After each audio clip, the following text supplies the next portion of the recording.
ক্বালা আন-নাবিয়্যু সাল্লাল্লাহু আলাইহি ওয়াসাল্লাম তালাবুল ইলমি ফারিদাতুন আলা কুল্লি মুসলিম। আমাদের প্রিয় নবী হযরত মুহাম্মদ সাল্লাল্লাহু আলাইহি সাল্লাম বলেছেন, প্রত্যেক মুসলিমের উপর দ্বীনি ইলম অর্জন করা ফরজ। এই দ্বীনি ইলমের প্রথম ইলমই হলো কোরআন। কোরআনের ইলম, কোরআনের জ্ঞান, কোরআন শেখা। কোরআন শেখা মানে কোরআন শুধু তেলাওয়াত করা নয়। কোরআন শেখা মানে শুদ্ধ করে তেলাওয়াত শেখা, অর্থ বোঝা এবং সেই অনুসারে আমল করা। এর নামে কোরআন শেখা। শুধু তেলাওয়াত করার নাম কোরআন শেখা নয়। শুধু তেলাওয়াত করে মুক্তির কোনো আশা নাই। মুক্তি পেতে হলে, জাহান্নাম থেকে মুক্তি পেতে হলে কোরআন পড়তে হবে, বুঝতে হবে, আমল করতে হবে।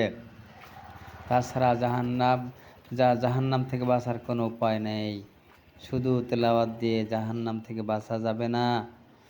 আল্লাহ তাআলা আমাদের সবাইকে কোরআন শুদ্ধ করে শেখার, বোঝার এবং আমল করার তৌফিক দান করুন। আমিন।